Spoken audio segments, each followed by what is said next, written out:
Hello, hello, hello. Welcome, welcome, welcome to Walking the Path. I'm really grateful to be here with you today. I'm grateful to be here today. I'm grateful to be alive today. Like just to be alive, to have another chance today to be more authentic, another chance to walk in my truth, another chance to live authentically in life. And so I'm so grateful that you're here. Thank you for showing up. Thank you for coming in. And I'm so grateful to share this idea that's been bubbling up this month. Excuse me. You know, we've been talking about courageous living all month. And the first week, this is our final talk, but kind of to recap the previous weeks, week one, we talked about the power of authenticity and our superpower. And the second week, we talked about breaking free from fear and judgment, like letting go of approval or chasing alignment so that we can live courageously, so that we can live our truth. Hello, hello, hello. And then last week, we talked about courage in action. Excuse me. And we looked at, in all three of these weeks, we've looked at historical examples of individuals who have lived courageously in their life, who broke free from fear and judgment, who walked in the power of their authenticity, and who boldly stepped into their calling, even when it was uncomfortable. So today, but those are all big moments, right? Today, we want to talk about courageous living, walking this daily. How do we bring this into our daily lives? It's not just about these big breakthrough moments, but it's really use to speak. And are we in alignment with who we truly are every day? And that is powerful. So living in truth isn't like a one-time choice. It's a daily practice. And what does it mean to walk in our truth? It's aligning our choices with our values, right? So that there's alignment. What does that look like? Aligning our choices with our values. Oftentimes, especially when we're struggling with compulsive behaviors, it's like, well, I want to do this, but I keep finding myself, doing this other thing, doing the opposite of what I want. And so my values and my choices aren't in alignment. I've had an interesting insight about this recently, this week, as a matter of fact, that a lot of that for me to escape responsibility. I've noticed in myself those moments where the choices that I make aren't in alignment with my values is at some point I'm like, I'm kind of tired of all this transformation and being in integrity, and I want to just fuck off, and that's okay. What I'm seeing about aligning my choices with my values is that frequently, as long as I'm consciously choosing, like I've been really responsible all this time, and now I'm choosing to relax. I'm choosing to maybe, be off book for a minute, rather than having it be a compulsive behavior where I feel like I'm at the control of something else. I don't have any control over this. I'm at the whim of my desires or urges or something like that. It's like, okay, no, I'm choosing now to step into irresponsible right now. I want to choose something different. Now, there's a lot of nuances to that, but to be aware and taking the power to choose. And the other in truth means to say what you mean, and saying what you mean and meaning what you say.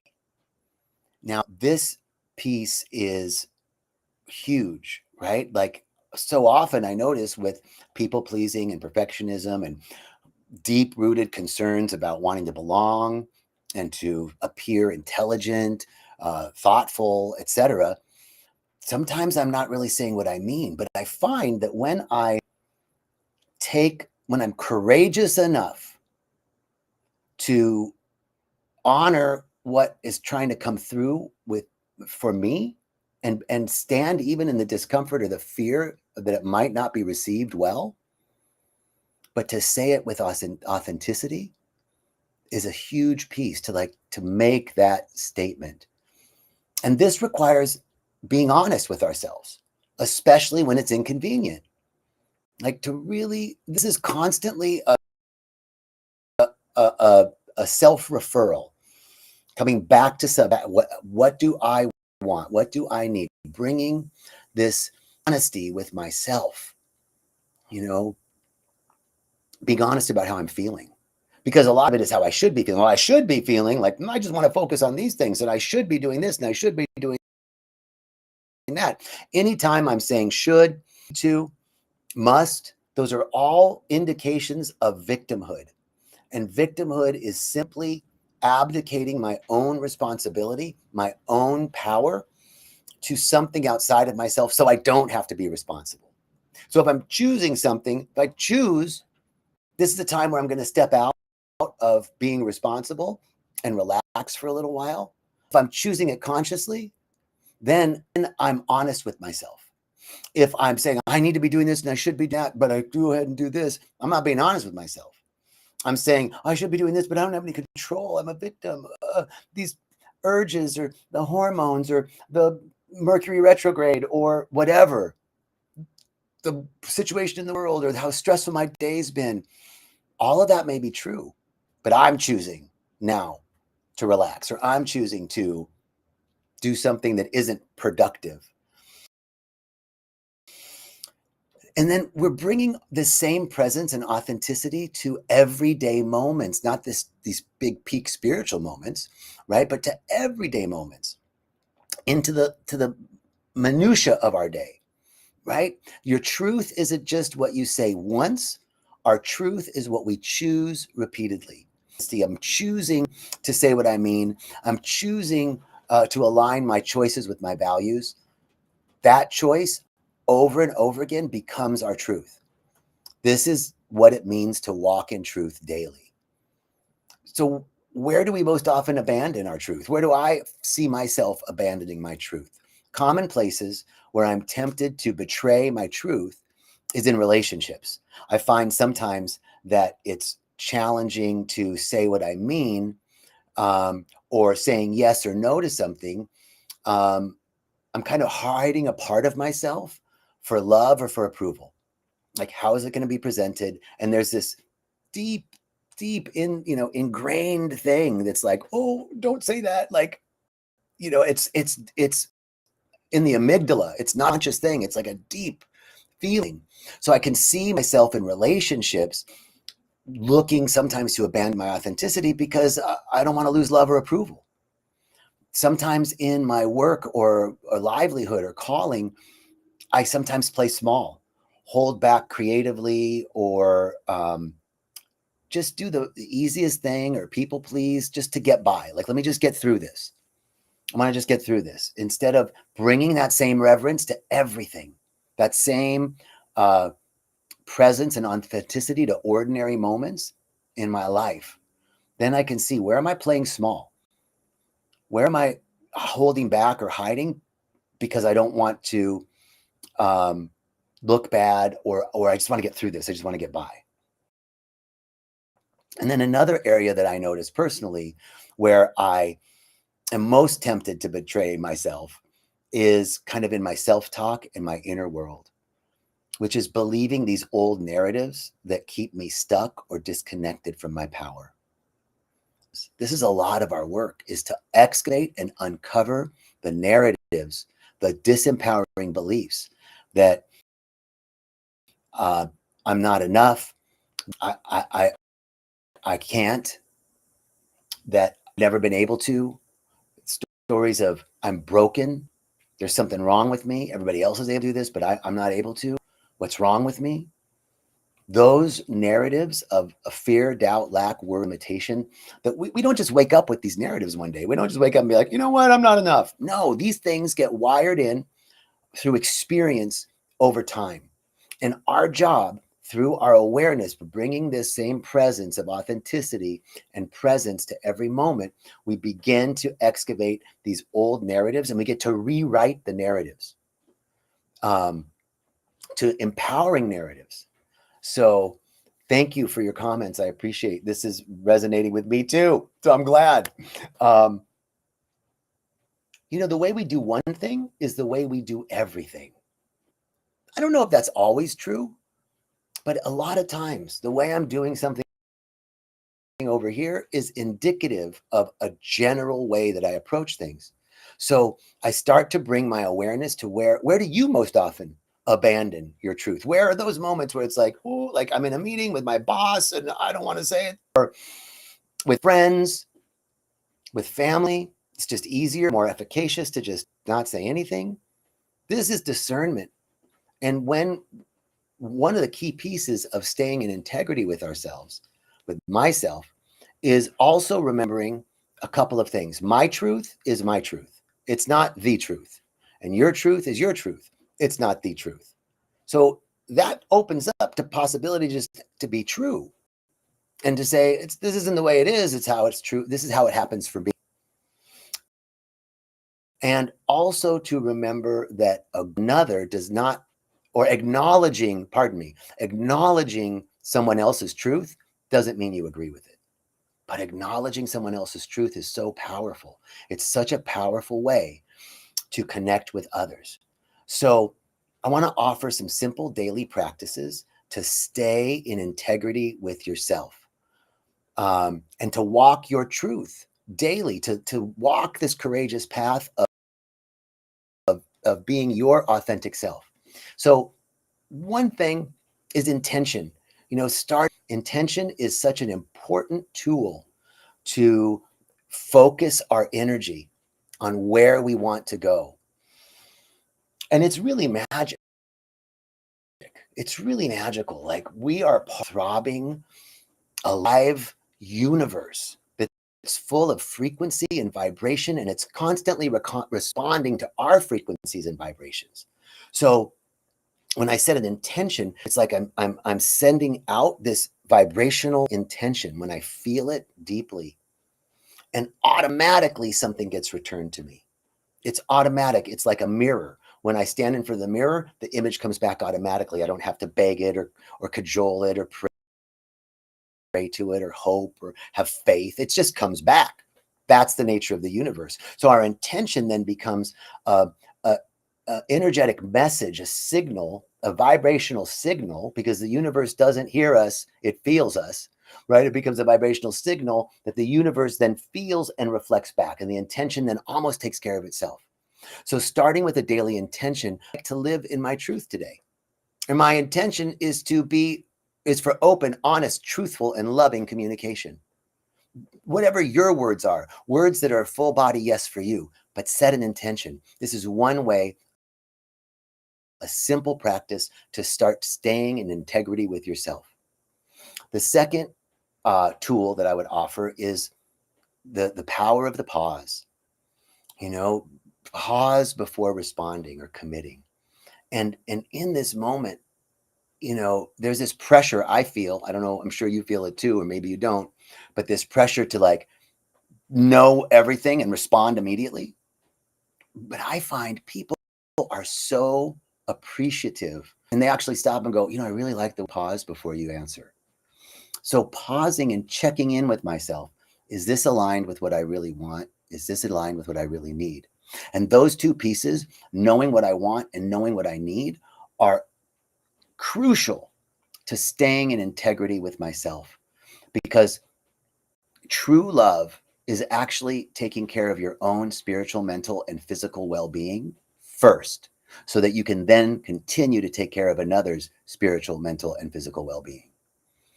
So when I pause and check, is this what do I want? Pause. What do I need right now? What do I that want comes from your spiritual body. It comes from the highest part of you. Connect with that want in the pause. And then another way to stay connected with and in integrity with your truth is speak honestly and kindly. This is what's true for me right now. Remember, it's your truth, not the truth. It's their truth, not the truth. And truth doesn't need to be harsh to be powerful. In fact, I respect so much when I'm talking to colleagues or friends and they have that sort of like, this isn't the truth, but this is what's true for me right now. How does it land for you? Where are you at? Checking in like that brings a level of honesty and kindness, and reduces this sense of being harsh. It's like being true means like just fucking saying everything that you mean or everything that you want. So speaking honestly and kindly and checking in, what's true for me right now, or this is what's true for me right now. Right now, this is what's true. Could change. The fourth tool is to really connect with your energy and honor your energy. Like so often, so many of us want to be of service. We want to help. We want to do good things in the world, and sometimes that reflects our own sense of self-worth. That we're only worthy if we can prove ourselves, or we're only okay if I can help another. But our no can be just as holy and sacred as our yes. And at some point, we have to realize that it's really not us doing the work. It's the power and the presence of God, not a man in the sky, not Santa Claus, not a personification, but the power and presence of this energy, this intelligence that's everywhere. It's in me and it's in the other person. So I can actually honor my energy if right now, if I'm honest with myself and say, I'm not able to attend to this right now, but then know at the same time that they're going to get what they need, that their needs are met always, because God is all that's required. And as I start to trust in divine providence and know that if I'm saying no, they're going to get what they need. It might be for somebody else. It might be through an insight on their own. That sacred no, you have no idea. That sacred no could be the thing that propels them in the direction they need to go. But we'll never know it if we're not true to ourselves. If we don't trust and know that everything really is in divine order, and that it's not really about me being the savior or the healer, right? I'm not healing anybody. I'm not saving anybody. The only person that can heal somebody is themselves through their yes, through their willingness. And we can be there to be of service to what's unfolding within them. And sometimes being of service is being honest, say, I can't be of service right now to you in this way, but I know you're going to get what you need.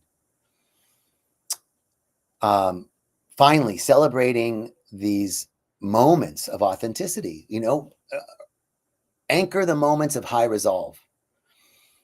When we anchor the moments when we actually choose to speak our truth, when we actually pause, when we actually check in with ourselves, what do I need? When we speak honestly and kindly, when we do that, take a moment and acknowledge ourselves.